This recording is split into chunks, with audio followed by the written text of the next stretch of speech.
Now we're on to this appointment.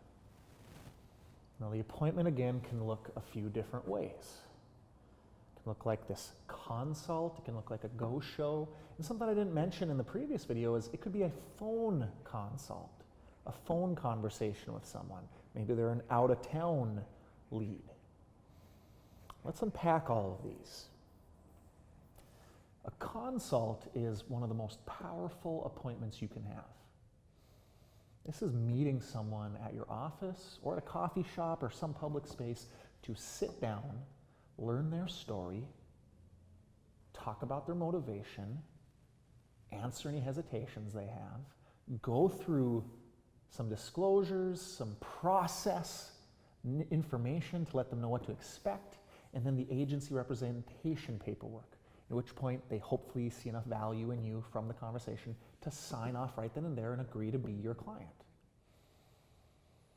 A consult takes some time and effort, but it can be such a great opportunity to show value right then and there and get someone to commit to you right away. Now, a lot of people will struggle with the idea of a consult. They won't see the point in it. As realtors who want to be servant leaders, we should pride ourselves on being educators, people who are proactive, people who aren't content to take clients as the next sale and move as quick as possible. We should say, I pride myself on giving you all the information and tools to know what to expect, to know what this partnership would look like, to make sure this is a match, to be the right realtor to work for you effectively. That should be our belief. That should be what we explain to people about why we care about this consult, because we don't take this lightly. Now, some people are going to say that makes perfect sense. Some are going to buck it, but that is the mindset we have to have is I want an opportunity to really care about you, slow down so we can speed up down the road.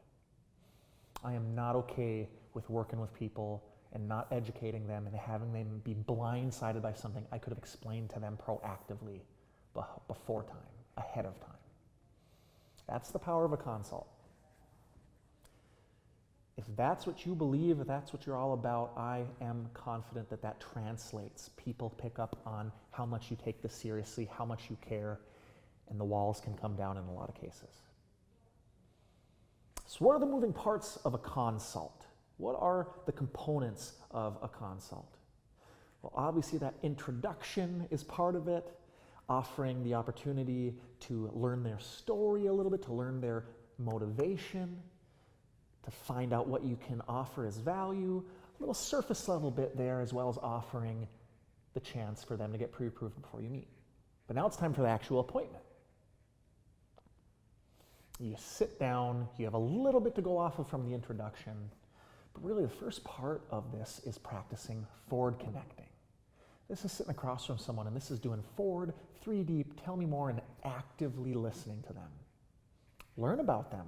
Learn their forward, learn about their family, their occupation, their recreation, their dreams. Take an interest in them.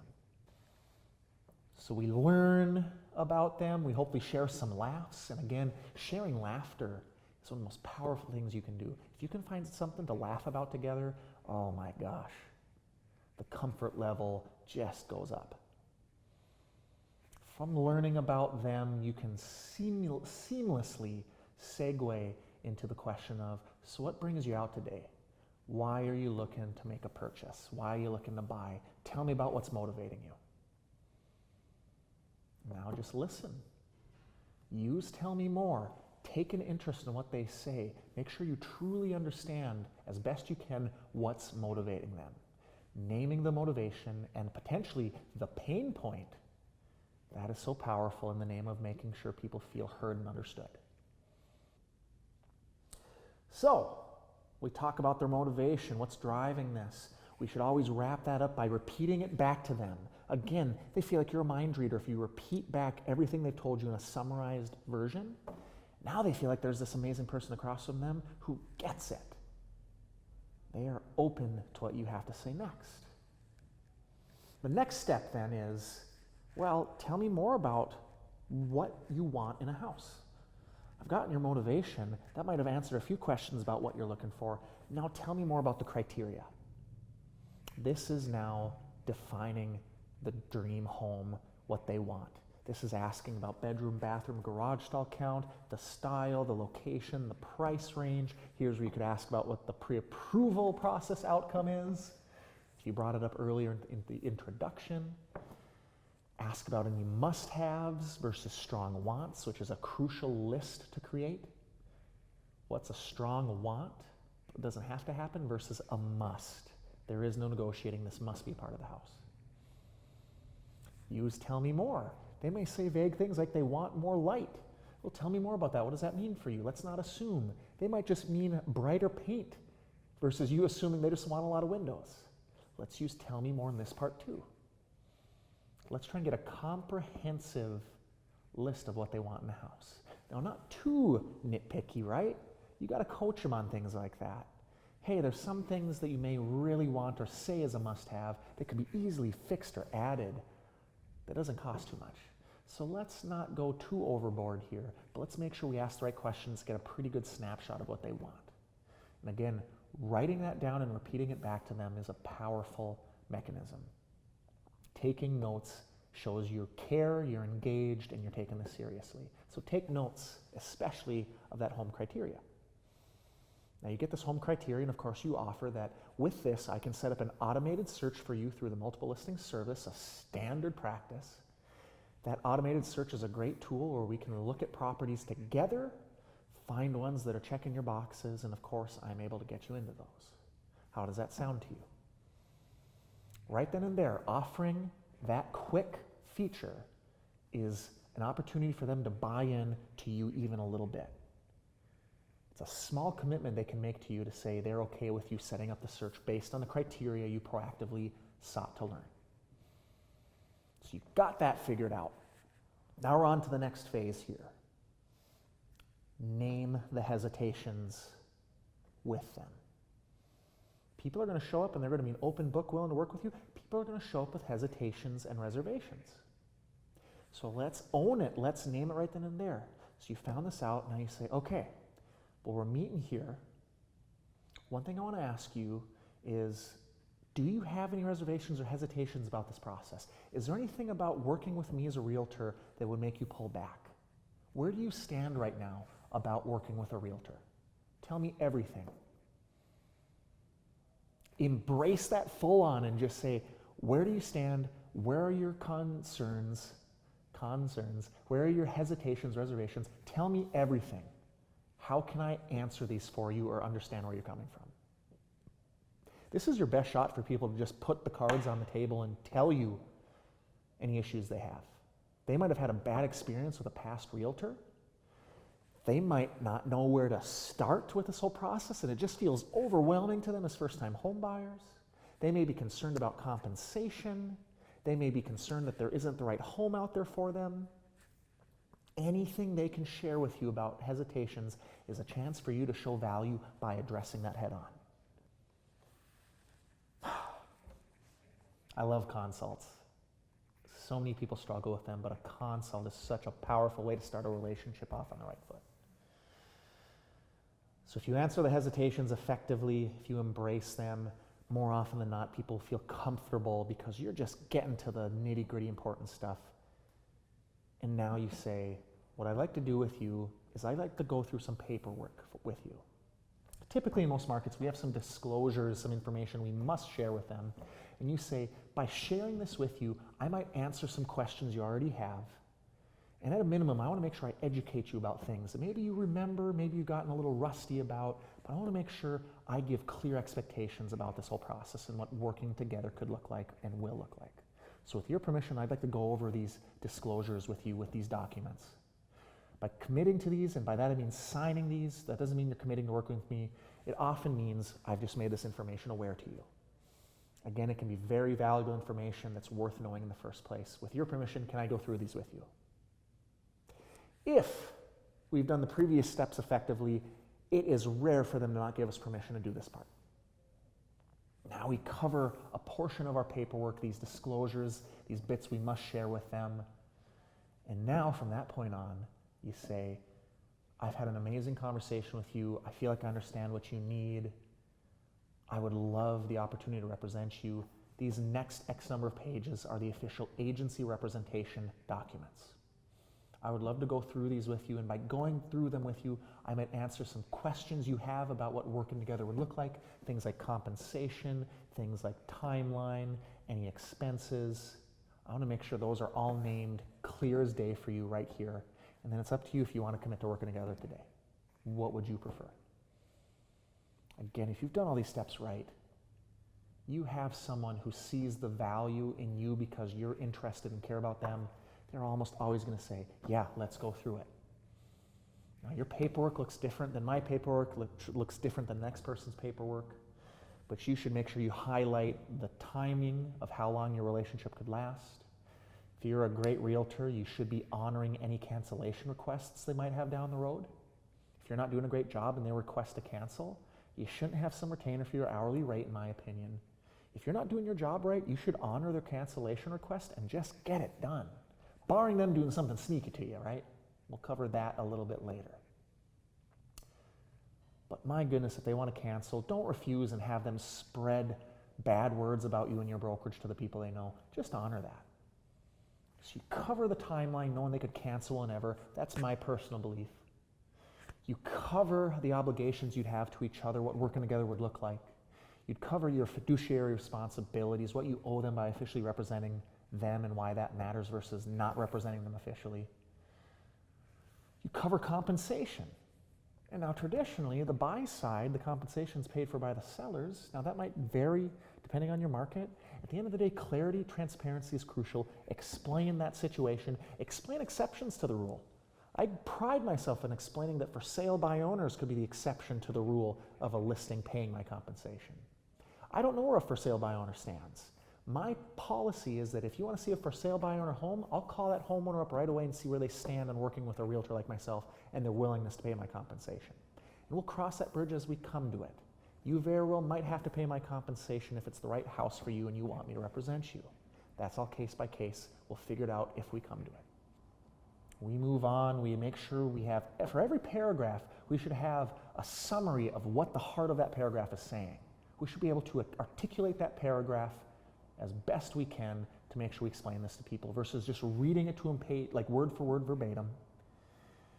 And then we come to a point and say, by initialing and or signing here, you are agreeing to me representing you. Hopefully this explanation answered any questions you have. Now it's up to you to say if you want to sign this or not. If you want to take this home and review it yourself, by all means, I'm happy to answer any questions you have. And we say that knowing we're going to continue to show them value to earn their trust in us. Or we've done our part, we've been transparent, we've been great educators, and they feel comfortable with us, and they commit right then and there and sign it. And your paperwork is done for agency representation. If you've gotten to that point, feel good. These people trust you to want you to be their realtor, and that is a compliment to you. The final step in all of this, you say what an honor it is, how excited you are, and now you move on to some strategy. Let's talk and come up with our communication plan, new client.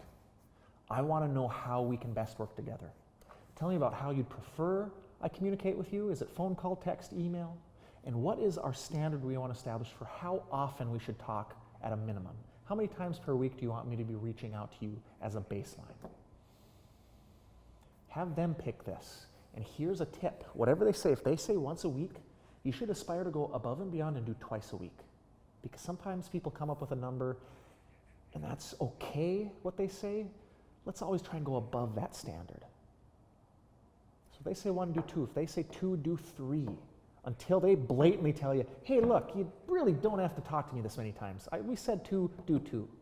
That's a good problem to have if they say you're talking to me too much, you're over-communicating. Let's get to that problem, not the problem of no communication at all, poor communication. Here's where you can come up with some crucial rules for each other. And don't use the word rules because a lot of people hate that. Call it strategies, permissions.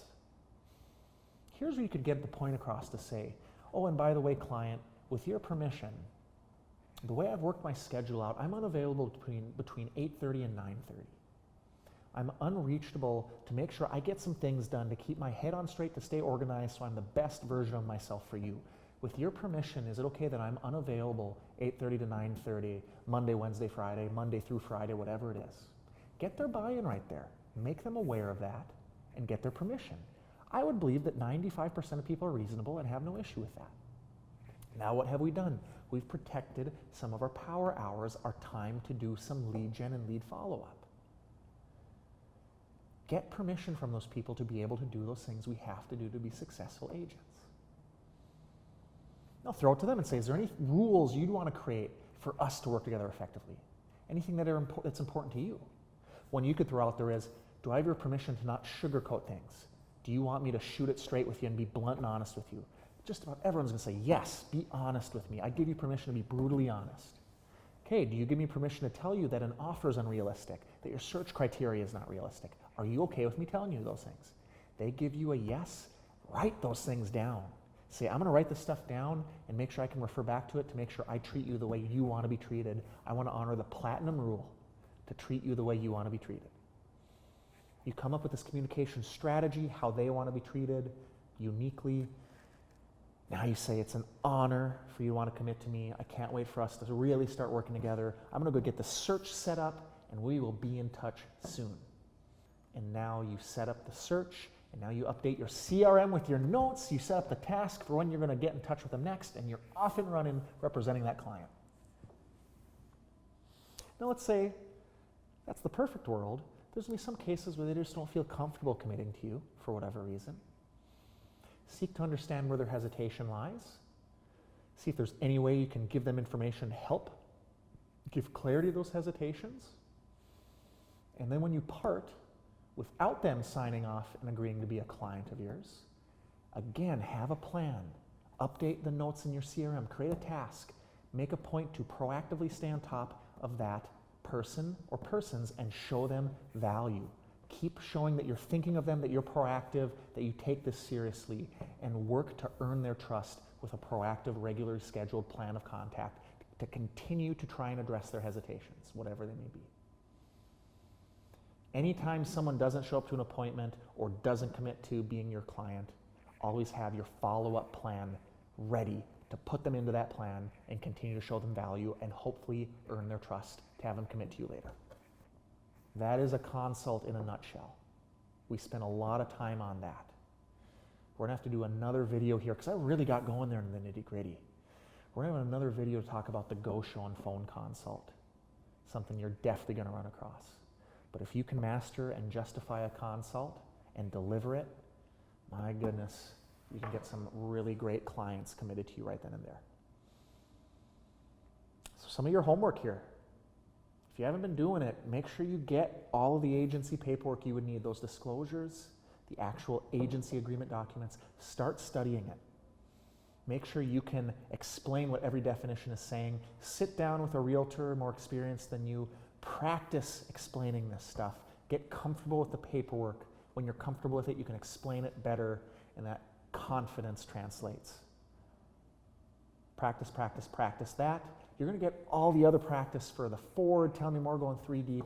You're getting that with your role play practice, and I hope you're doing that.